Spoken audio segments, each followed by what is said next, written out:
ጤና ይስጥልን ሰላም በያላችሁበት እንደምናመሻችሁ የተወደዳችሁ ይህ ሶስተኛው ምዕራፍ የኢቲቪ አመሻሽ የዜና ሰዓታችን ነው።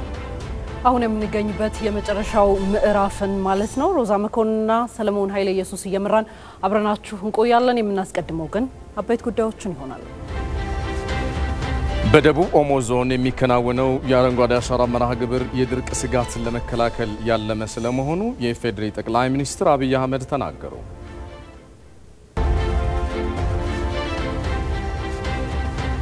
ለበርካታ ዓመታት አንድ ለናቱ ሆኖ የሀገርን ውጣ ውረድ ሲሰራ የቆየው የኢትዮጵያ ቴሌቪዥን ዛሬ ላይ 58 ዓመታትን አስቆጥሯል። ተቋሙ በኢትዮጵያ ቀዳሚ የመረጃ ምንጭ መሆኑን ተገልጿል።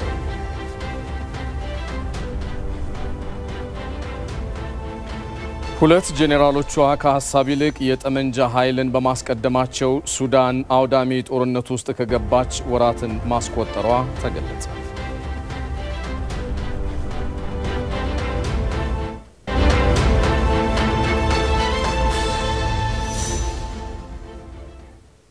እንደምናመሻችሁ ክቡራን ተመልካቾቻችን ከኢትዮጵያ ቴሌቪዥን የኢቲቪ አመሻሽ አጫጭር ዜናዎች ልናደርስላችሁ ተመልሰናል። ከዜናው ጋር ተወክሮሽ ነኝ። አብራችሁ ቆዩን። ጠቅላይ ሚኒስትር አብይ አህመድ እና ቀዳማዊት እመቤት ዝናሽ ታያቸው በደቡብ ኦሞ ዞን ኛንጋቶም ወረዳ አረንጓዴ አሻራቸውን አኖሩ። የደቡብ ኦሞ ዞን በርካታ ብሔር ብሔረሰቦች ያሉበት አካባቢ ሲሆን በአርብቶ አደርና በከፊል አርብቶ አደርነት የሚታወቅ አካባቢ ነው። አካባቢው በጎርፍና ድርቅ በተደጋጋሚ ችግር ሲደርስበት ቢቆይም የኦሞ ወንዝን በመጠቀም የተለያዩ የልማት ስራዎችን እየተከናወኑበት ነው።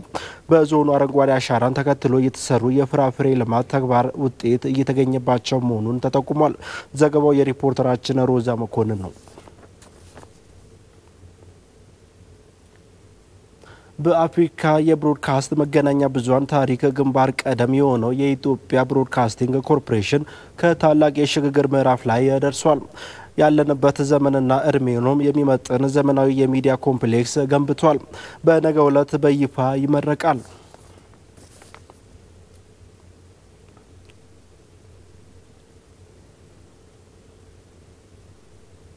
የሰላም ሚኒስቴር የብሔራዊ በጎ ፍቃድ አገልግሎት የእውቅናና ሽልማት መርሃ ግብር በአዳማ አካሂዷል።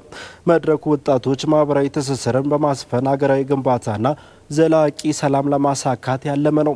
ሚኒስቴሩ የብሔራዊ በጎ ፍቃድ ማህበረሰብ አገልግሎት አፈጻጸምን በመገምገም ጥንካሬዎችንና ድክመቶችን ለይቶ የላቀ ውጤት ላስመዘገቡ በጎ ፍቃደኞች እውቅናና ሽልማት ተሰጥቷል። ዘገባው የሪፖርተራችን አምራዊት ብርሃኑ ነው።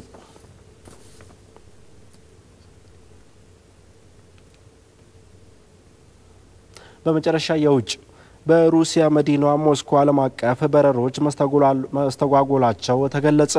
መስተጓጎል የተፈጠረው በከተማዋ ከተሰነዘረ የድሮን ጥቃት ጋር ተያይዞ ነው ተብሏል። በሞስኮ ከሚገኙ 3 ዓለም አቀፍ አየር ማረፊያዎች አንዱ የሆነው ቢኖኑኮቫ አየር ማረፊያ በረሮች ተስተጓጉሎበታል ተብሏል። ከተስተጓጎሉት በረሮች ውስጥ ወደ ቱርክ፣ የተባበሩት አረብ ኤሚሬቶችና ግብጽ የሚደረጉ በረሮች ይገኙባቸዋል። የሩሲያ መከላከያ ሚኒስቴር ለድሮን ጥቃቱ ዩክሬን ተጠያቂ አድርጓል። ጥቃቱ በ5 ድሮኖች እንደተሰነዘረ ሚኒስቴሩ የገለጸ ሲሆን ሁሉም ተመተው መውደቃቸው አስታውቋል። ዩክሬን በዚህ ጉዳይ ላይ ይህ ዘገባ ከተጠናቀረ ጊዜ ድረስ መግለጫ አልሰጠችም። ዘገባው የቢቢሲ ነው።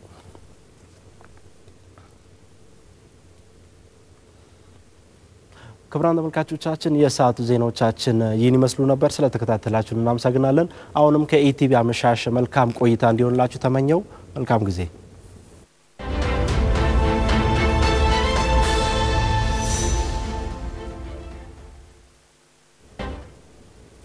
በኢቲቪ አመሻሽ ወደ ያዝነው ዝርዝር ጉዳይ አመራን።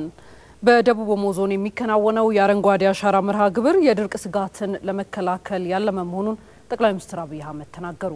የኢፌዴሪ ጠቅላይ ሚኒስትር አብይ አህመድ ታዲያ በዞኑ ኛንጋቶም ወረዳ ተገኝተው የአረንጓዴ አሻራ መርሃ ግብራቸውን አኑረዋል። አሸናፊ እንዳለ ዝርዝሩን ይዟል።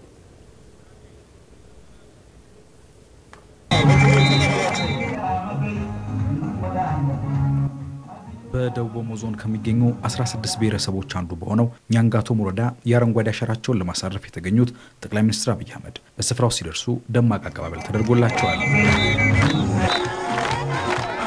የአረንጓዴ አሻራ መርሃ ግብርን እንደዚህ ያሉ አካባቢዎች በስፋት ተግባራዊ ማድረግ የድርቅ ስጋትን ለመከላከል የሚረዳ መሆኑን የገለጹት ጠቅላይ ሚኒስትሩ ውሃና መሬትን በመጠቀም ምግብና መድኃኒትን መትከል እንደሚገባ ተናግረዋል። በዚህ አካባቢም በቅርቡ ዝናብ አጠር በመሆኑ ስጋት ነበር እንደምታውቁት።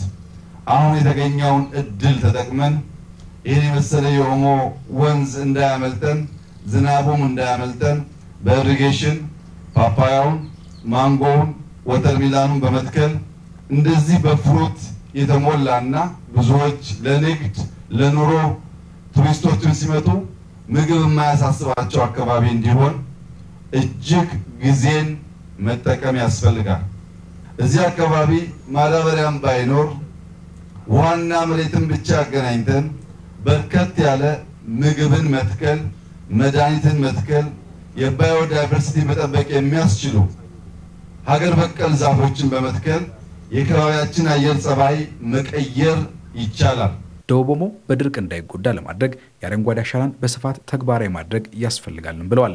ተባብረን ደቡብ ኦሞን ግሪን ምግብ የሞላባት ባህሏ ታይቶ የማይጠገብ ያዘፋፈን ስርዓቷ ብዙዎችን የሚስብ በፍቅር የተሞላች ከተፈጥሮ የተስማማች ውብ ሀገር ውብ ከባቢ ለማድረግ ሁላችሁም የበኩላችሁን እንድትወጡ አደራ እያልኩ ብንተባበር አብረን ብንቆም ባንናናቅ አንዳችን ከሌላችን መማር ብንችል ኛንጋቶም ውስጥ ትምህርት እንዳለ ዲሜ ውስጥ ትምህርት እንዳለ ሙርሌ ውስጥ ትምህርት እንዳለ ብናስብ ጸብን ግጭትን ብናርቅ በጋራ ሆነን ሀገራችንን መቀየር እንችላለን የሚል እምነት ነው ያለን። በመደመር እሳቤ በጋራ በመቆም በአረንጓዴ አሻራ የተሰራው ስራ ለመላው ዓለም ምሳሌ መሆን መቻሉንም ጠቅላይ ሚኒስትሩ አንስተዋል። መደመር ማለት ካቻ ካላ ዳጉቼ ማለት ነው። የእናንተው ባህል ነው፣ የእናንተው ሐሳብ ነው፣ የእናንተው ጥበብ ነው። እንደመር፣ አብረን እንሁን፣ እንከባበር። ሁሉም ራሱን እንዲያስተዳድር ቋንቋውን ባህሉን እንዲያዳብር በከባቢ በሰላም እንዲኖር ከእያንዳንዱ ከባቢ ትምህርትና እውቀት እንዳለ እያሰብን በጋራ መቆም ከቻል አሁን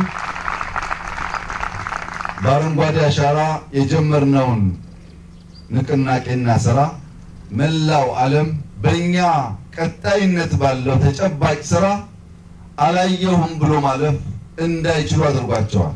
በአረንጓዴ አሻራ የታየውን ትብብርና አንድነት በሌሎች ዘርፎች መድገም እንደሚገባም አሳስበዋል።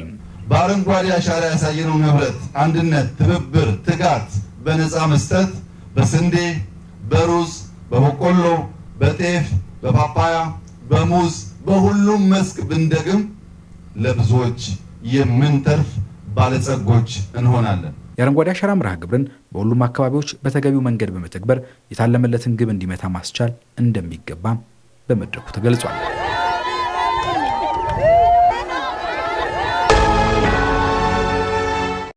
እና ለአብሮነት ጋሽበት ባንክ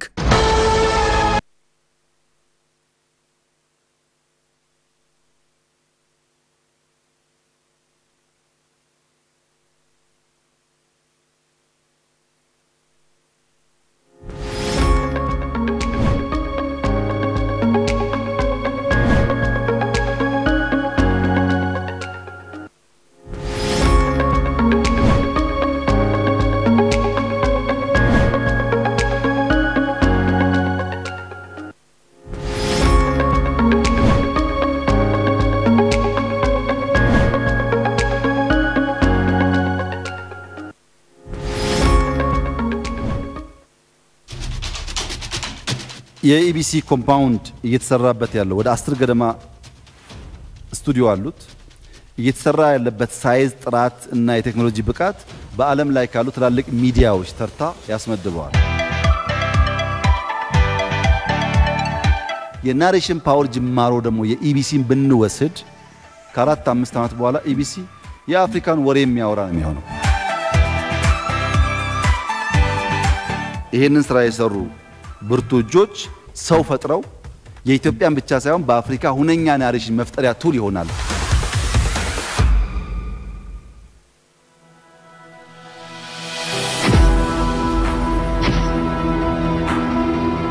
የኢትዮጵያ ቴሌቪዥን ጣቢያ መርቀን ስንከፍት ደስ ይለናል። ያኔ ቀድመን ታሪክን የሰነድ ስራዬን ለመፈጸም ቃል እገባለሁ። በወሳኝ የታሪክ ጥፋቶች አብረን የነበርን ከህዝብ የሆንን ለህዝብ የቆምን የኢትዮጵያ የበኩር ድምጿ ነን። ሁላችንም ለኢትዮጵያ እናስፈልጋታለን። ለሁላችንም ኢትዮጵያ ታስፈልገናለች።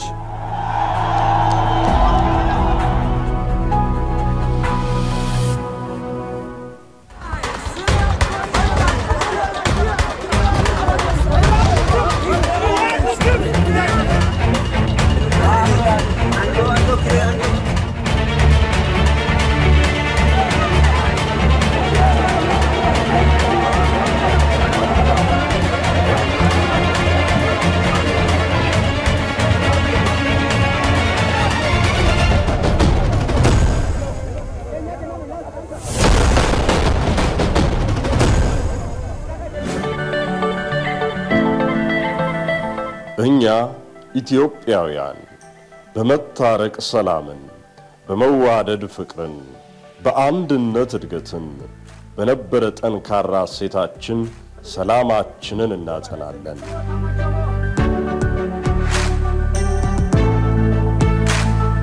ኔንካ ኢትዮጵያ ኦኔ ኦና ቦቻኔ ኦኔ ኦና ሱታኔ ኦኔ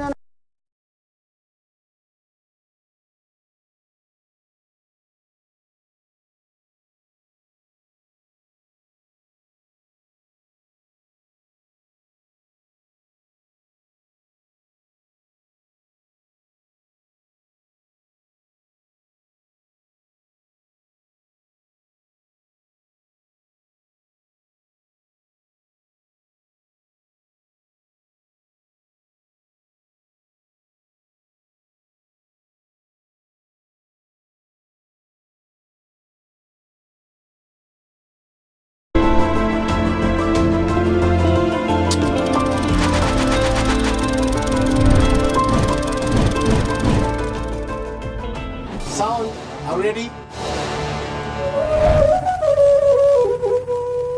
የቴሌቪዥን ድርጅት አቋቁመን ስንከፍት አገልግሎቱና ጥቅሙ ከፍ ያለ መሆኑን በመገንዘብ ነው።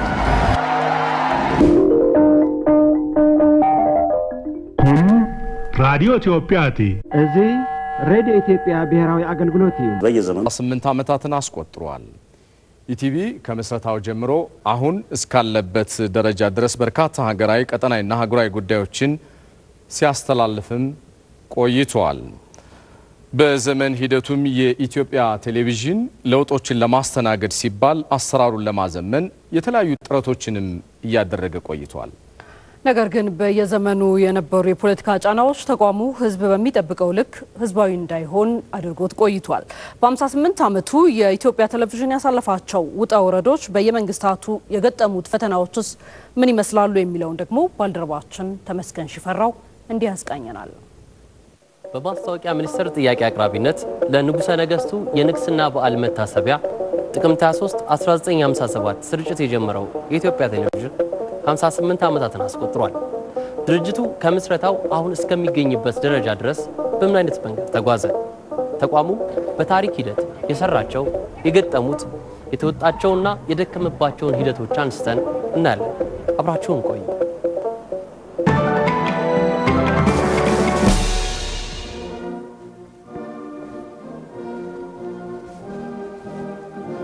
በግርማዊ ቀዳማዊ ንጉሠ ነገሥት ኃይለ ሥላሴ የንግስና ክብረ በዓል እንዲደርስ በወቅቱ የማስታወቂያ ሚኒስቴር 1956 የቴሌቪዥን ጣቢያ እናቋቁም የሚል ጥያቄ ቀርቦ ከእንግሊዙ ቶምሰን የቴሌቪዥን ጣቢያ ጋር በተደረገ ስምምነት 1957 ንጉሠ ነገሥቱ የኢትዮጵያ ቴሌቪዥንን መርቀው ከፈቱ።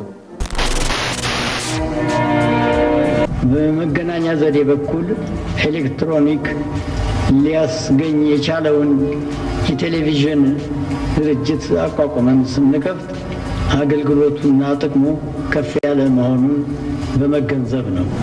የኢትዮጵያ ቴሌቪዥን በወቅቱ ስርጭቱን ሲጀምር ተደራሽነቱ በአዲስ አበባና በዙሪያው ባሉ አካባቢዎች ብቻ ነበር። በአማርኛና በእንግሊዝኛ ቋንቋዎች ስራ የጀመረው ጣቢያው የይዘት ስርጭቱ ከ80 በመቶ በላይ የሚሆነው በውጭ ሀገራት ፊልሞችና ዶክመንታሪዎች የተሞላ ሲሆን የሀገር ውስጥ ሽፋኑ ደግሞ 20 በመቶ ብቻ ነበር። ለዘመናት አንድ ለእናቱ ሆኖ የቆየው ኢቲቪ ስራ ሲጀምር አጠቃላይ የነበረው የሰው ኃይል ጸሐፊ፣ አሽከርካሪና የጽዳት ሰራተኞችን ጨምሮ 31 ሰዎች ብቻ ነበር። ከዚህ ውስጥ ስራ አስኪያጅን ጨምሮ ዋና ዋና የአመራር ቦታዎች በእንግሊዛውያን ባለሙያዎች የሚመራ ነበር። የኢትዮጵያ ቴሌቪዥን የታሪክ ሰነዶች እንደሚያስረዱት በወቅቱ የነበሩት እንግሊዛውያን አመራሮች ቁጥር 5 ነበር። የኢትዮጵያ ቴሌቪዥን እንደ ብቸኛ ጣቢያነቱ የሀገርን ውጣ ውረድ፣ የፖለቲካውን ግለት፣ የተማሪዎችን አብዮት፣ የመሪዎችን ቁጣና እርግማን፣ የጦር ሜዳ ግዳዮችን፣ የልማት ስራዎችን፣ የፍርድ ቤት ችሎቶችን፣ ዓለም አቀፍ እውነትና አፍሪካዊ ጉባኤዎችን ሁሉንም ያየ ታሪካቸውን በምስልና በድምጽ ሰንዶ ያስቀመጠ ትልቅ የሀገር ቤተ መጻሕፍት ነው። ግርማዊ ንጉሠ ነገሥት ቀዳማዊ ኃይለ ሥላሴ እንግዶቹን ራሳቸው ከመቀበላቸውም በላይ ሁሉንም ቤታችሁ ይሁን እንኳን ደህና መጣችሁልን በማለት አስተናገዷቸው። የዚህንም የታላቅ ጉባኤ ውጤት የተከናወነ እንዲሆን ከረዱት ስሜቶች አንዱ የመስተንግዷቸው ነበር።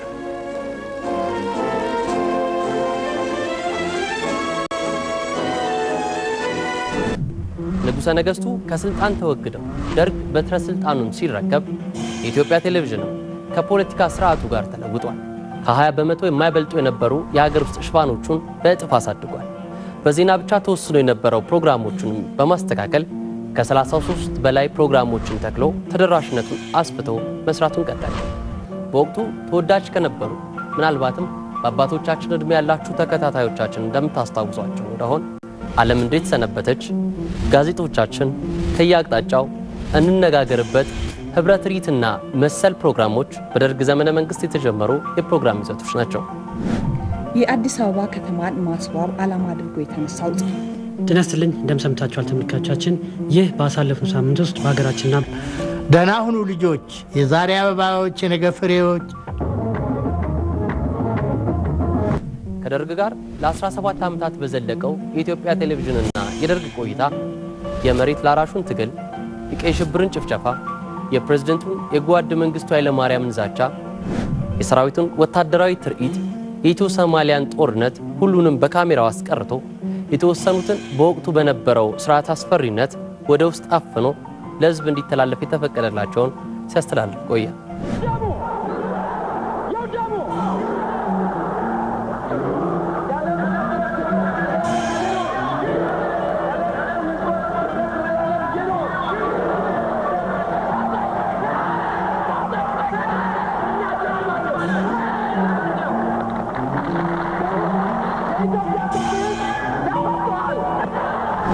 በ1983 የደርግ ዘመን አብቅቶ ኢህአዴግ ወደ ስልጣን መጣ።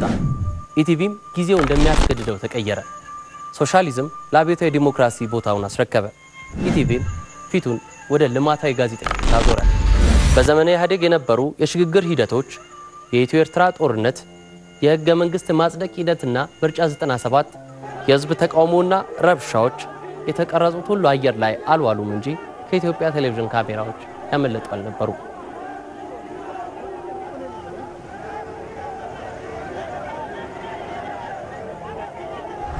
2000 ዓመተ ምህረት ኢትዮጵያ ሚሊኒየሟን ስታከብር የሁሉንም ህዝብ ድምጽ፣ መልካም ምኞትና የአዲስ ዓመት መግለጫ የኢትዮጵያንም ሚሊኒየም አከባበር በብቸኝነት አድምቆ ያከበረላት የኢትዮጵያ ቴሌቪዥን ነበር።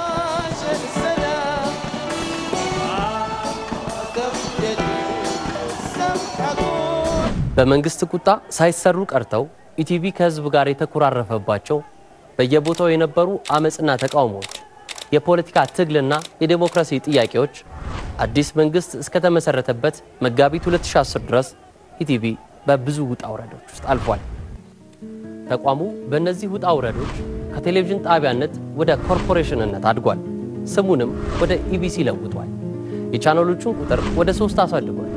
የኢትዮጵያ ሬዲዮ ኤፍኤም አዲስ 97.1ን ጨምሮ የሬዲዮ ጣቢያዎቹን ቁጥር ወደ 3 ከፍ አድርጓል።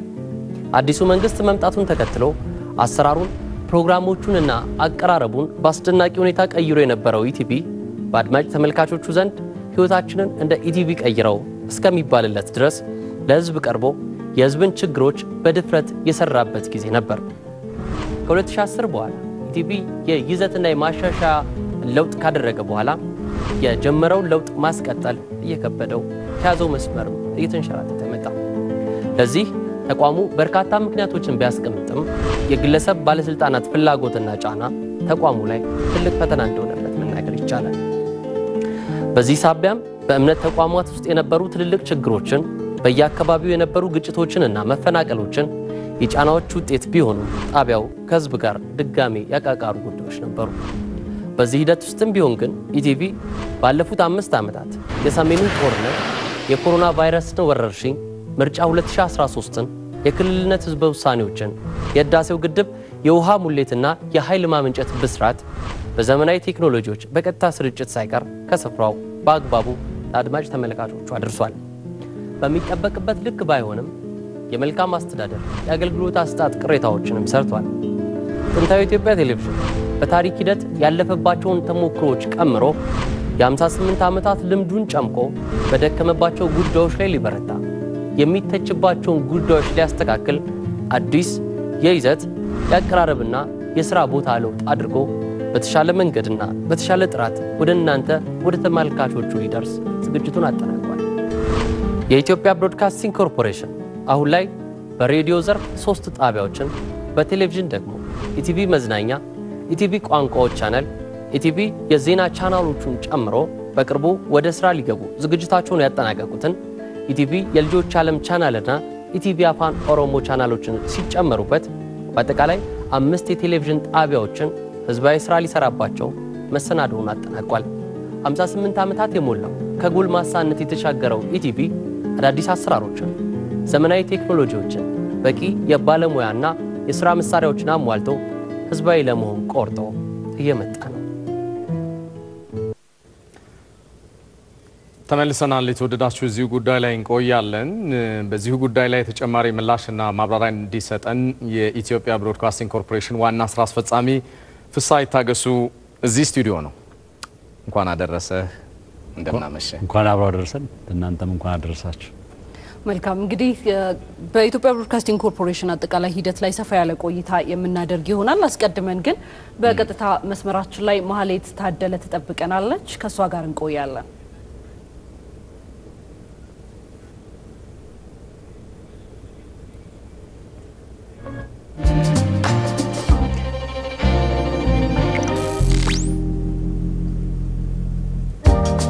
የኢትዮጵያ ቴሌቪዥን ለመጀመሪያ ጊዜ ስርጭቱን የጀመረው በአዲስ አበባ ከተማ አስተዳደር ህንፃ ላይ ነበር። ዛሬ ማህሌት ታደለ በስፍራው ተገኝታለች። ታሪክን ወደ ኋላ ተመልክታም ያለውን ነገር ልታደርሰን ነው። እንዴት አምሽተሻል ማህሌት? የተገኘሽበትን አካባቢ ለተመልካቾቻችን እንዲሁም ደግሞ የኢትዮጵያ ብሮድካስቲንግ ኮርፖሬሽን የመጀመሪያ ጊዜ ስርጭቱን የጀመረው በዚህ ህንፃ ላይ ነበርና ታሪክን እንዴት ተመለከትሽው? ምን ልታደርሽን ትችያለሽ ከዚህ ጋር የተገናኘ?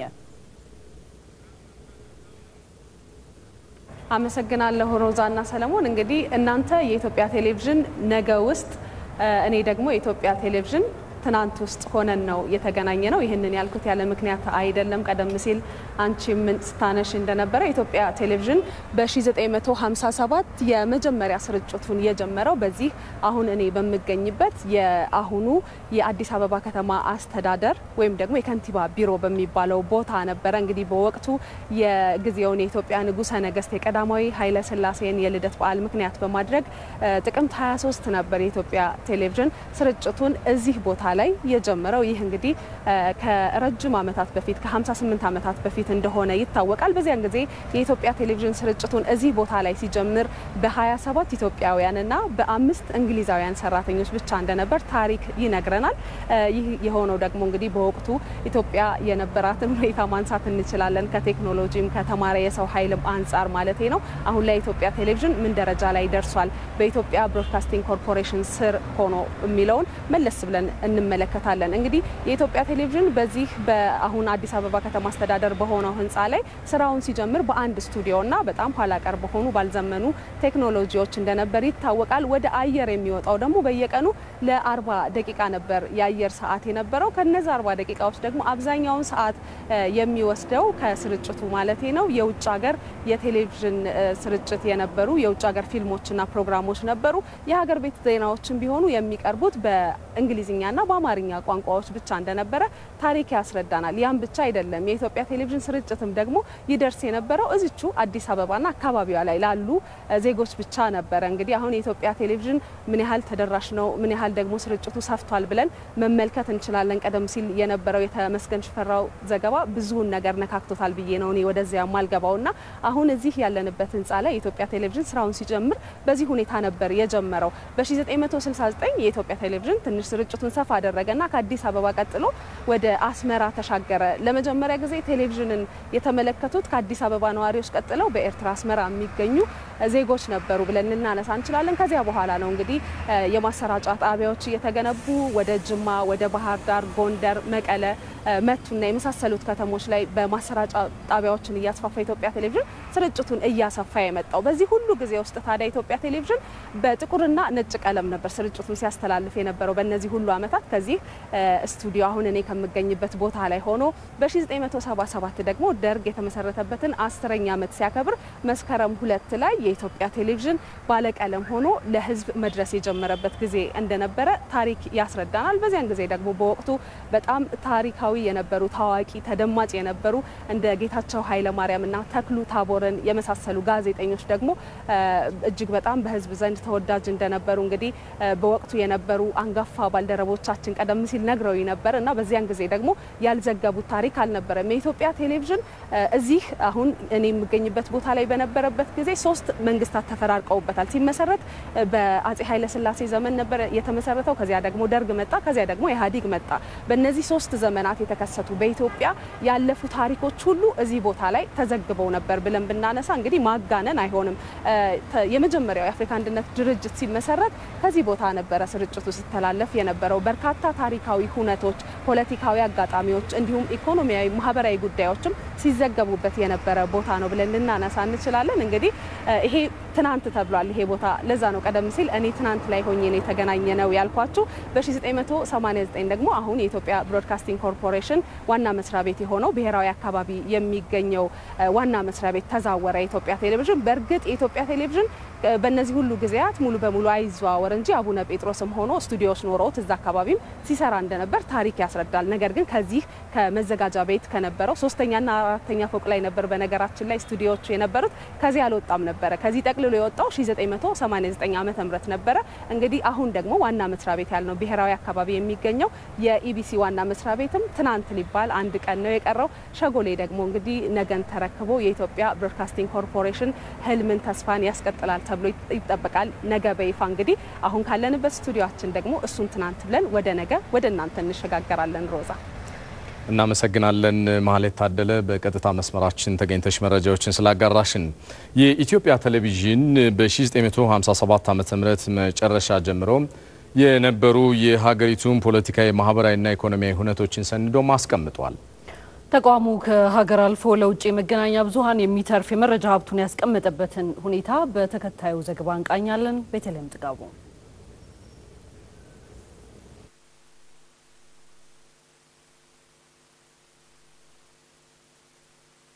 በቀለ ስሜ ይባላለሁ።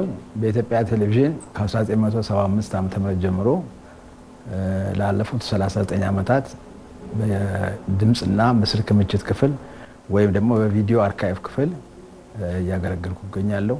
እንግዲህ የኢትዮጵያ ቴሌቪዥን ክምችት ክፍል ከፍተኛ የሆነ የማህበራዊ፣ የፖለቲካ፣ የኪነ ጥበብ ስራዎች፣ የስነ ጥበብ ስራዎችን በክምችቱ የያዘ ድርጅት ነው። በጣም ትልቅ ድርጅት ነው። ከ1957 መጨረሻ ጀምሮ እያያዝናቸው የመጣናቸው ያሉ ክምችቶቻችን በ16 ሚሊ ሜትር በዩማቲክ፣ በቤታካም፣ በዲቪካም እያሉ እያያዝናቸው የመጡባቸው ሁኔታዎች ናቸው ያሉት። አሁን ደግሞ ዘመኑ ያው የዲጂታል ዘመን ነው። በዲጂታል ዘመንም ከ2006 ዓ.ም ጀምሮ ወደ የሚቀረጹ በሜሞሪ ካርዶች ወደ ዲጂታል ሲስተም እያስገባን በአርካይቭ ሲስተም እያያዝናቸው ነው የምንገኘው። ከ40,000 ሰዓት ያላነሱ ክምችቶች አሉት። 40,000 ሰዓት ያላነሰ ስንል ቀላል አይደለም። በየብዙ አመት ክምችቶች ናቸው በደንብ ተደራጅተው የተቀመጡበት ሁኔታ ነው ያለው። ስለዚህ ኢትዮጵያ ውስጥ በየትኛውም ቦታ መሄድ ሳያስፈልገን እኛ ክምችት ክፍል ውስጥ ማንኛውንም ድርጊቶች፣ ክንውኖች ማግኘት ይቻላል። አሁን በአብዛኛው ስራዎቻችን ዲጂታላይዜሽን ላይ ያተኮሩ ናቸው። ቀደም ብሎ ያሉትንም ክምችቶች በ16 ሚሊ ሜትር በቴፖች ያሉትንም ዲጂታላይዝ ለማድረግ በእንቅስቃሴ ላይ ነው ያለነው። የኢትዮጵያ ቴሌቪዥን ክምችት ክፍል ያለው ክምችት በጣም ሰፊ ስለሆነ የተለያዩ ድርጅቶች፣ ተማሪዎች፣ ጥናት የሚያደርጉ ተማሪዎች፣ ተቋማትም ብዙ ጊዜ ከኛ ጋር እየመጡ ምስሎችን የሚዋሱበት ሁኔታ ነው ያለው። ይሄ ብቻ ሳይሆን ብዙ ጊዜ የውጭ ሀገር ሚዲያዎች እንደ ቢቢሲ ያሉ ድርጅቶች፣ የፈረንሳይ ድርጅቶች እነሱም እየመጡ ከኛ በግዢ የሚወስዱበት ሁኔታ ነው የነበረው። የአፍሪካ አንድነት ድርጅት ስብሰባዎች በሚካሄዱበት ጊዜም የአፍሪካ አንዳንድ ቴሌቪዥን ጣቢያዎች ከኛ ጋር እየመጡ አርካይቭ ምስሎችን ይወስዳሉ። የክምችት ክፍላችን ያሉት እንትኖች አርካይቮች አትሞስፌሩም ጥሩ በሆነበት ሁኔታ ነው የተያዙት። አንደርግራውንድ ደግሞ አሉን። እነዛም ቅዝቃዜ ብዙ ጊዜ የፊልም ነገሮች ቅዝቃዜ ያለ ቦታ ይፈልጋሉ። በዛ ታች ነው ያሉት። በዛ መልኩ በጥሩ ሁኔታ ተይዘው ነው ያሉት። ማንኛውም ጋዜጠኛ ወይም አዘጋጅ የሚፈልገውን ነገር በካታሎግ ያገኘዋል ወይም ደግሞ በፋይል ያገኘዋል። በተጨማሪም ደግሞ ከላይብራሪ ባለሙያዎች እገዛ እየተደረገለት የሚፈልጋቸው ምስሎች ወዲያውኑ ያገኛል። የኢትዮጵያ ቴሌቪዥን ክምችቶች የሀገር ሀብት ናቸው።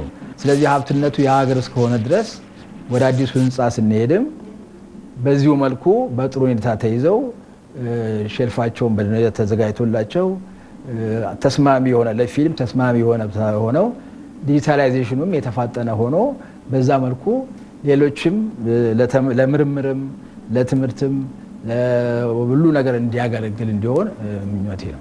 ማለት ያው ኢትዮጵያ ቴሌቪዥን ከገባውበት ጊዜ ጀምሮ አርካይቭ ክፍል ውስጥ ደግሞ ከዚህ ክፍል ውጪ ሌላ ክፍል ውስጥ ሰርቼ አላቅም። በዛ ብቻ ሳይሆን የዓመት ረፍት እንደዚህ ባሉ ነገሮች የቤተሰብ ጉዳይ ካላጋጠመ በስተቀር ከስራ መቅረት ብዙም አላደርገውም።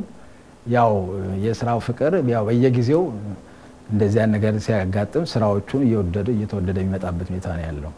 በዛ ምክንያት በ39 ዓመት ያው ፍቃድም ብዙ ወጥቼም አላቅም።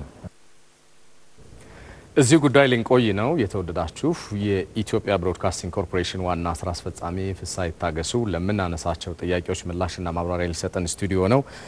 በድጋሚ እንኳን ደህና መጣህ። ዛሬ አዲሱ የኢትዮጵያ ብሮድካስቲንግ ኮርፖሬሽን ኢቲቪ አመሻሽ ለየት ያለው ሾው እያስተዋወቅን ነው የምንገኘው። በዚህ ሰዓት መገኘት መቼም የተለየ ስሜት ይኖረዋል ብዬ አስባለሁኝ። ፍስሐ ህንፃው ተገንብቷል። ቀደም ሲል ጠቅላይ ሚኒስትር አብይ አህመድ በሆነ ገለጻቸው ላይ ከሰሞኑን በሰጡት ኮንቴነሩን ሰጥተናል፣ ኮንቴንት ይጠበቃል ማለታቸው እናስታውሳለን። በሌላ አነጋገር ሰፊ ትኩረት የተሰጠበት ሚዲያ ተገንብቷል። ህንፃና ይዘት ግን ምንና ምን ሊሆኑ ነው? እንግዲህ የሚዲያ ስራ በእኔ እምነት አንድ ሶስት ነገር ይፈልጋል። አንደኛው ልክ እንደዚህ አይነት ያማረ ስቱዲዮ የስራ ቦታ ይፈልጋል። ሰራተኞች ምቹ ሆኖላቸው ጋዜጠኞች ስራቸው የሚሰሩበት ስፍራ ይፈልጋል። ሁለተኛው ቴክኖሎጂ ማሰራጫዎቹ፣ ሪከርድ ማድረጊያዎቹ ቴክኖሎጂዎች ይፈልጋል። መቅረጫዎች ይፈልጋል። ሶስተኛና ዋነኛው ጉዳይ ግን የሰው ኃይል ብቃት፣ ችሎታ ያለው የሰው ኃይል ይፈልጋል። እነዚህ ሶስት ነገሮች ከተሟሉ ህንፃው እንግዲህ መንገዱ ማለት ነው ተዘጋጅቷል። መንገዱ መሰረተ ልማቱ ተዘጋጅቷል። በዛ ላይ ይዘቱን ማምጣት የሰው ኃይል ስራ ነው የሚሆነው። ይዘት እኔ ማስበው ሰው ማለት ነው ብቃት ካለው ችሎታ ካለው ቴክኖሎጂዎችን በአግባቡ መጠቀም የሚችል ሰው ካለ ይዘታችን የተሻሻለ ይመጣልና ህንፃውና ይዘቱ እንግዲህ ተመቻችቶላችኋል። ይዘቱ እናንተ ናችሁ ማለት ነው። ከእናንተ ነው ብዙ ነገር የሚጠበቀው ከጋዜጠኞች ከፕሮፌሽናሎች ማለት ነው። መልካም። እንግዲህ የኢትዮጵያ ብሮድካስቲንግ ኮርፖሬሽን የሚዲያውን ዘርፍ በማሳደግ ረገድ ቀዳሚም ከመሆኑ አኳያ ፈርቀዳጅም ከመሆኑ አኳያ የራሱ ሚና እንደነበረ ይታወቃልና አሁን ደግሞ በአዲስ አይነት ሁኔታ ሲመጣ ደግሞ ምን ያህል የነበረው ላይ ሊጨምርለት ይችላል ይላሉ? እንግዲህ እንዳልሽው የኢትዮጵያ ብሮድካስቲንግ ኮርፖሬሽን ማለትም የኢትዮጵያ ሬዲዮ፣ የኢትዮጵያ ቴሌቪዥን ለኢትዮጵያውያን የበኩር ድምጾች ናቸው። ብዙዎቻችንን ያሳደጉ፣ የቀረጹ፣ ያነጹ ሚዲያዎች የምናውቃቸው እነዚህ ናቸው። ባለፉት 20 ዓመታት በርካታ ሚዲያዎች ተፈጥረዋል። ካልተሳሳቱ ከ70 በላይ የኮሚኒቲ ሬዲዮን ጨምሮ ከ70 በላይ ሬዲዮ ጣቢያ አለ። አሁን የሃይማኖትና የሌሎች ሚዲያዎችን ከቆጠርን የመንግስትን የግሉን ጨምረን ከ100 በላይ የቴሌቪዥን ጣቢያዎች አሉ በዚህ ሀገር ላይ አሁን እነዚህ ሁሉ ሚዲያዎች ሲቋቋሙ ቴክኖሎጂውን የሚደግፉ የነበሩት የኛ ባለሙያዎች ናቸው ማሰራጫዎች የሚተክሉት ኮንፊገር የሚያደርጉት የኛ ባለሙያዎች ነው የነበሩት በእነዚህ ሚዲያዎች ውስጥ አመጣቸው አብዛኞቹ አንጋፋ የሚዲያ ባለሙያዎች በአንድም ሆነ በሌላ መልኩ የኢትዮጵያ ቴሌቪዥን ኢትዮጵያ ሬዲዮ ውስጥ የሰሩ ባለሙያዎች ናቸው ኢንዱስትሪውን በሰው ኃይልም በቴክኒክም ደግፎ የሚዲያ ኢንዱስትሪ ሀገራችን ውስጥ አሁን የደረሰበት ደረጃ ላይ እንዲደርስ በርካታ አስተዋጽኦ አበርክቷል ይሄ አንጋፋ ሚዲያ ነው እንግዲህ አሁን እድሜ ጠግቦ እንዳያረጅ መታደስ አለበት አሰራሩ መታደስ አለበት ቴክኖሎጂ መታደስ አለበት የሰው ኃይሉ በአመለካከት በእውቀት በችሎታ መዳበር አለበት እና ሪፎርሙ የሚያስፈልገው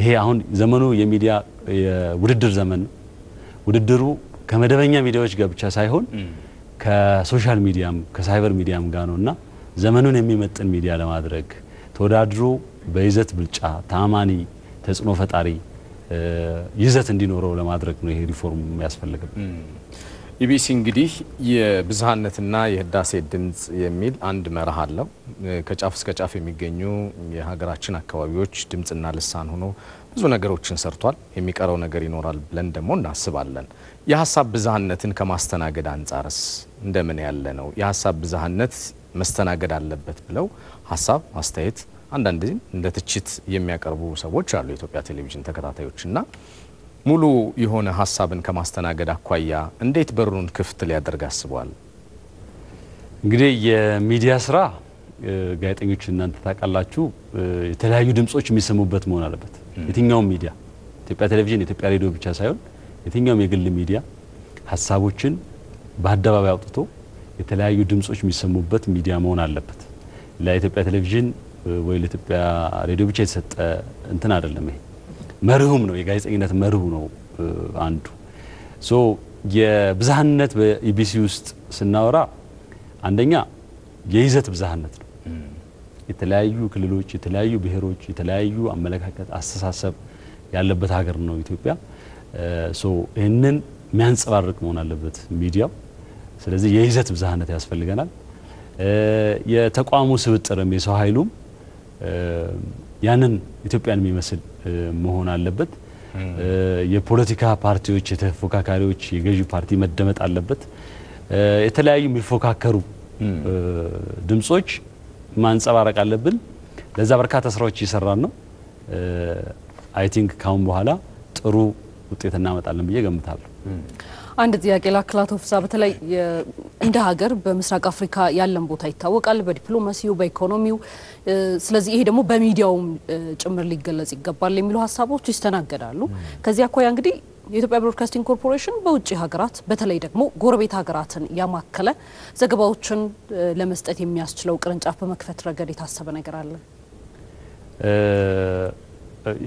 እንዳላችሁት ነው ኢትዮጵያ ትልቅ ሀገር ነች ህዝቧ ትልቅ ነው ብዙ ነው ከአፍሪካ ውስጥ ሁለተኛ ደረጃ ነው በህዝብ ብዛት የምንገኘው በታሪክም አሁን ባለን የእድገትም ደረጃ ትልቅ ሀገር ነው በአፍሪካ ውስጥም በአለም ላይ ስፍራ ሊኖረን ይገባል እኛንም ይመጣል እንደዚህ አይነት ስፍራ ደግሞ በኢኮኖሚ በሚሊተሪ ብቻ ሳይሆን በሚዲያም ነው የሚገኘው የትርክት የበላይነት የትርክት ተደማጭነት ሊኖረን ይገባል ሚዲያ ለዛ ትልቅ አስተዋጽኦ ያበረክታል የኢትዮጵያ ብሮድካስቲንግ ኮርፖሬሽንም በአፍሪካ ተደማጭ ተጽዕኖ ፈጣሪ ሚዲያ ለመሆን መስራት ይኖርብናል ብለን ራያችንን በዛ ልክ ነው ያስቀመጥነው ለዛ በአፍሪካም በሌሎች ዓለም አካባቢዎችም በተለይ ዲፕሎማቲክ ከተማ በሆኑ አካባቢዎች ኮረስፖንደንት ጋዜጠኞችን መድበን ብራንች ከፍተን መስራት ይጠበቅብናል የኔክስት ግባችን ወደዛ ነው የሚሆነው ባጭሩ የመጨረሻ ጥያቄ ላንሳ አቶ ፍሳ ነገ እንግዲህ ይሄ ግዙፉ የሚዲያ ኮምፕሌክስ ይመረቃል 10 የሚደርሱ በጣም ባይና ያየናቸው እጅግ በጣም አማላይ ስቱዲዮችም አሉ ከህፃናት እስከ ዓለም አቀፍ ቋንቋዎች የሚሰራጩባቸው የነገው የምረቃ ስነ ስርዓት ምን ይዘት አለው አጠር አድርጋ የነገው ምረቃ ስነ ስርዓታችን በአዲሱ የሚዲያ ኮምፕሌክሳችን ነው የሚሆነው ከፍተኛ የስራ ኃላፊዎች የመንግስት ስራ ኃላፊዎች ታዋቂ ግለሰቦች አትሌቶች አርቲስቶች ከተለያየ ህብረተሰብ ክፍል የሚሳተፉበት ነው የሚሆነው የኢትዮጵያ ቴሌቪዥን እና ሌሎችም ሚዲያዎችም በቀጥታ ያስተላልፋሉ። ደማቅ ምርቃት ነው የሚሆነው። ቀደም እንዳልከው ይሄ የሚዲያ ኮምፕሌክስ ነው። የሚዲያ ኮምፕሌክስ ነው የምንለው በውስጡ ከስፖርት ማዘውተሪያ ጀምሮ ስቱዲዮዎች፣ የላንድስኬፕ አውትዶር ቀረጻዎች፣ ሀይቅ፣ የከተማ ግብርናን በሙሉ የያዘ እንደ ትንሽ ከተማ ማለት ነውና የሀገራችን የሚዲያ ኢንዱስትሪ አንድ ደረጃ ከፍ ያደርጋል። ሌሎች ሊማሩበት ይችላሉ ብዬ አስባለሁና መርቃቱም ያንን የሚመጥን ይሆናል ብዬ ገምታለሁ። መልካም እድል፣ መልካም ጊዜ። እኛም እዚህ ስቱዲዮአችን ተገኝተህ ምላሽና ማብራሪያ ስለሰጠህን በተመልካቾች አድማጮች ስም አብዝተን ነው የምናመሰግነው። ፍስሐ ይታገሱ የኢቢሲ ዋና ስራ አስፈጻሚ፣ መልካም ጊዜ ይሁንልህ። እግዚአብሔር ይመስገን።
የግብርና ፋይናንስን በማቅረብ ቀድመን ዘመናዊ ምርታማነትን ያቀጣጠልን የአርሶ አደሩን ኑሮ በማገዝ ማሳው በጊዜ ታርሶ ወቅት ጠብቆ አዝመራ እንዲሰበሰብ ደጀን ሆነን ከአንድ ክፍለ ዘመን በላይ በተሻገሩ ጉዟችን እርሻው እንዲዘምን ኢንዱስትሪው እንዲስፋፋ ለሀገራችን ዋልታ ለሆኑ ስራዎች ማገር ሆነን ለበርካቶች የስራ ዕድል ይፈጠር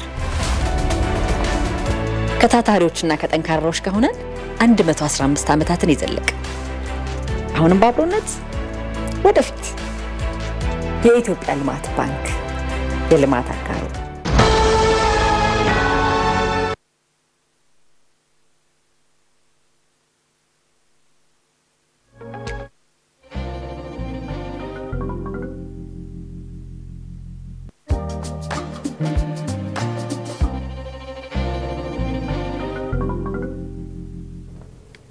ተመልሰናል። ከኢትዮጵያ ቴሌቪዥን ዋናው ስቱዲዮ እዚህ ሸጎሌ ከሚገኘው ስቱዲዮአችን በልዩ ጥንቅር በቀጥታ እየተላለፈ የሚገኘውን ኢቲቪ አመሻሻችን በያላችሁበት እየተከታተላችሁ ነው። እንቀጥላለን። በምን እንጠይቅሎ ዘገባችን በትምህርት ጥራትና ተያያዥ ጉዳዮች ዙሪያ ለዚሁ ብለን በከፈትነው የቴሌግራም ቻናል አድራሻችን በርካታ ጥያቄዎች ተልከውልን እነርሱን ሰብሰብ አድርገን ለትምህርት ሚኒስትሩ ፕሮፌሰር ብርሃኑ ነጋም አቅርበናል። ከትምህርት ሚኒስትሩ የተሰጡ ምላሾችና የተሳታፊዎችን ጥያቄ ብዛት ስለነበረው እኛም እንግዲህ በሶስት ክፍል እንደምናቀርብላችሁ ከወዲሁ ለመጠቆም እንወዳለን። በዜና ክፍላችን የመልካም አስተዳደርና የሕግ ጉዳዮች ቡድን ያዘጋጀው ጥንቅር ደግሞ እንደሚከተለው እንከታተላለን። እድሉ ስለተሰጠኝ በጣም አመሰግናለሁ። የአዲስ አበባ ዩኒቨርሲቲ የጋዜጠኝነትና ተግባቦት የ3ኛ ዓመት ተማሪ ነኝ። ያ ማለት በዚህ ዓመት ተመራቂ ነኝ። ለትምህርት ሚኒስቴሩ እንደ ጥያቄ የማቀርበው የኤግዚት ኤግዛሙ ነገር ነው። ኤግዚት ኤግዛሙ ነገር መኖሩ ጥሩ ነገር ሆኖ እያለ ላይክ ከቤዝ ከስር ጀምሮ ትምህርቱን ወስደን ተማሪዎች ኤግዚት ኤግዛም እንዳለ አውቀው ከስር ጀምሮ ቢማሩት ላይክ ትምህርታቸው ትኩረት አድርገውት ቢሆን ኦፍ ኮርስ ትኩረት ያደርጉም አሉ። ግን ኤግዚት ኤግዛም አሁን በዚህ ዓመት የመጣም ስለሆነ ይሄ ኤግዚት ኤግዛሙ ጉዳይ ከትምህርት ላይክ ካሪኩለም ውስጥ ላይ አሁን ኦሬዲ አሁን ነው የገባው። ከበፊትም ጀምሮ ቢሆን ላይክ ተማሪውም ያወቀ ከስርም ጀምሮ ላይክ ትምህርቱ ላይ ትኩረት አድርጎ ይመጣ ነበርና አሁን በዚህ ሰዓት ላይ ልክ ግቢ ከገቡ በኋላ ነው ኤግዚት ኤግዛም አለ ምናምን የተባለውና ተማሪዎቹ ቴንሽን የሚባል ነገር አለ ግቢ ውስጥ ነው እሱ እንዲያቃጭልባቸው ነው እየሆነ ያለውና ኤግዚት ኤግዛም ጉዳይ እንደገና ቢያጤኑት ነው የምንለው። ጥሩ ጥያቄ ነው። ጥያቄው ግን ይሄ ኤግዚት ኤግዛም የሚለው ሐሳብ የጀመረበትና ተግባራዊ መቼ እንደሚሆን የተወሰነበትን ጊዜ በአግባቡ ያየ አይመስለኝም። የትምህርት ሚኒስቴር እኛ ከገባን ምናልባት በ2-3 ሳምንት በኋላ ከከፍተኛ ትምህርት ፕሬዝዳንቶችና የግልም የመንግስትም ከፍተኛ ትምህርት ተቋማት አመራሮች ጋር ባደረግነው ውይይት በሚቀጥለው ዓመት ይሄ ማለት እንግዲህ ከ2 ዓመት በኋላ ማለት ነው። ያን ይሄንን ውይይት ያደረግነው ምናልባት ጥቅምት አካባቢ ህዳር 2014 ላይ ነው። በ2015 መጨረሻ ይሄ ኤግዚት ኤግዛም እንደሚሰጥና ለዚህ ተማሪዎችን ማዘጋጀት እንዳለባቸው ቀደም ብለን ነግረናል። ስለዚህ በቂ የመዘጋጃ ጊዜ ሰጥተናል ብለን እናምናለን። ስለዚህ በቂ ዝግጅት ጊዜ አልነበረም የሚለው ለኔ አሳማኝ አይደለም። የሚጠየቁት ጥያቄው ስለ ትምህርት ሚኒስቴር ማለት ነው። እኔ ከጋምቤላ የመጣ ማለት ነው። ልክ እንደገባ እኛ ትምህርት ዝቅተኛ እንደሆነ ታውቃላችሁ። ለምሳሌ እኔ አሁን ልክ እንደገባ አዲስ አበባ ዩኒቨርሲቲ ብዙ ነገር አይቻለሁ። ልክ እንደገባ ፍሬሽማን ኮርስ አሳልፈን ነበርና አሁን ገና ኤግዚት አለው የተባለ ነው እና እሱ በታዳጊዎች ክልሎች በጣም ይከብዳል። ለምሳሌ ፍሬሽና ኤግዚት እንደገና እሱ እናንተ ቢስተካከላችሁ አሪፍ ብዬ አስባለሁ። በዩኒቨርሲቲ ውስጥ ገብቶ የሚማር ተማሪ ከየትም ክልል ይሁን ከየት ዩኒቨርሲቲ ውስጥ በሚገባ ጊዜ የዛን ዩኒቨርሲቲ ትምህርት ለመማር ብቃት አለው ተብሎ ለመግቢያ የሚያስፈልገውን መመዘኛ አልፎ ነው የገባው። ስለዚህ ከታዳጊ ክልል ከሌላ ክልል መጣ የሚባለው አሳማኝ የሆነ ምክንያት አይደለም። በተለይ ኤግዚት ኤግዛም ለመውሰድ አሳማኝ ምክንያት አይደለም።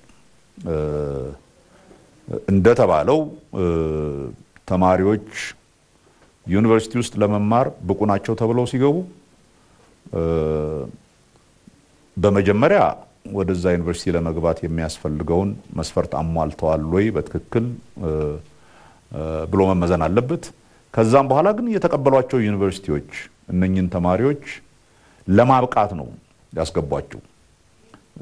ስለዚህ እነኚህን ተማሪዎች የማብቃት ኃላፊነት ያለው ዩኒቨርሲቲዎቹ ላይ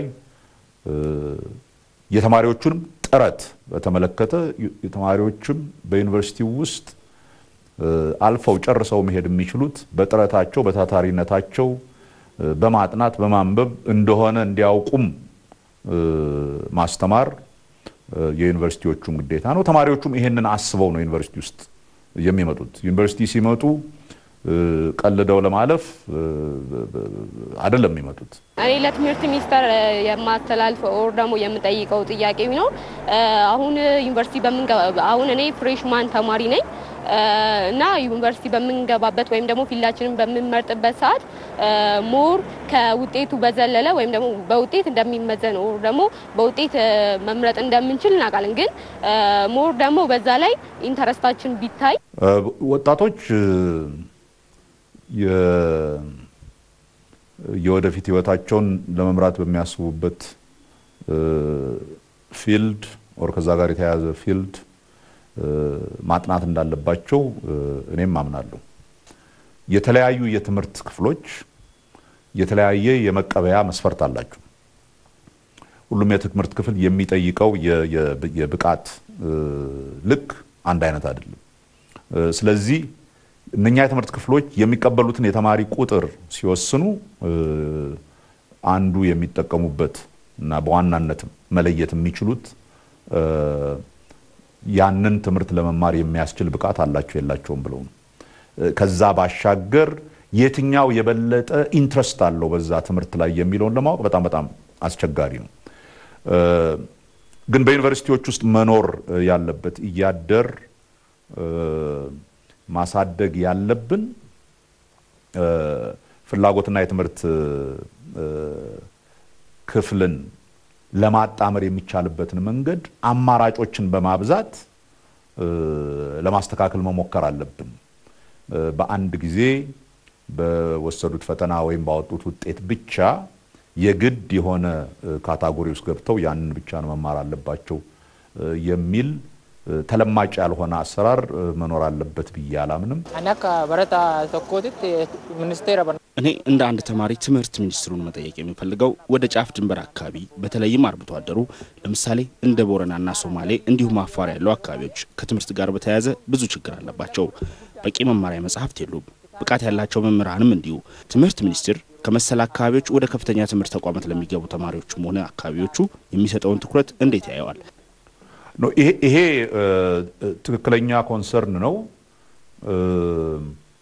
በሀገራችን ውስጥ በሁሉም የሀገራችን ክፍል ከልጅነት ጀምሮ የሁለተኛ ደረጃን አጠናቀው እስኪሄዱ ድረስ በተቻለ መጠን በጥራት ተመሳሳይ የሆነ ትምህርት መሰጠት አለበት የሚል ጠንካራ እምነት አለው ትምህርት ሚኒስቴር። በዚህ ምክንያት አሁን ጠያቂው እንዳለው ያልተመጣጠነ የግብአት ልዩነት ካለ በአስተማሪዎች ሊሆን ይችላል፣ በትምህርት ግብአቶች ሊሆን ይችላል። ይሄንን የማስተካከል እያንዳንዱ የተለየ የኑሮ ዘይቤ ያለባቸው ቦታዎች በዛ አካባቢ ለሚኖሩት ልጆች አመቺ በሆነ መልክ ትምህርታቸውን ሊከታተሉ የሚችሉበትን መንገድ ማዘጋጀት ያስፈልጋል የሚል እምነት አለን። ለምሳሌ በአርብቶ አደሮች አካባቢ በተቻለ መጠን አዳሪ ትምህርት ቤቶችን የማስፋት ሶዛት ቤተሰቦቻቸው በሚንቀሳቀሱ ጊዜ ልጆቹ ችግር ውስጥ እንዳይሆኑ በእነኛ አዳሪ ትምህርት ቤቶች ውስጥ መማር የሚችሉበት ሁኔታ ለመፍጠር የተለያዩ እንቅስቃሴዎች እያደረግን ነው። በአጠቃላይ ማለት የሚቻለው የሰው ልጆች በተፈጥሯዊ በሆነ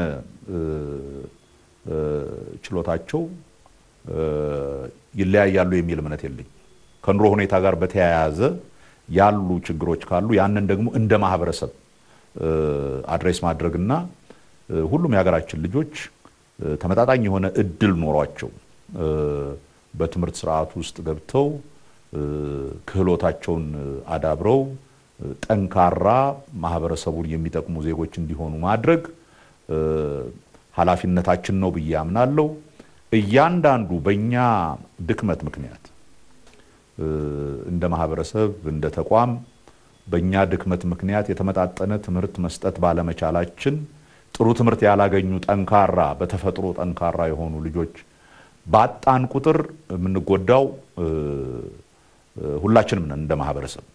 ለዚህም ነው ምንም ተማሪ ምንም ልጅ ወደ ኋላ መቅረት የለበትም። በተቻለ መጠን አስፈላጊውን ትምህርት መስጠት የምንችልበት ሁኔታ ላይ መድረስ አለብን ብለን በሰፊው እየሰራን ያለን።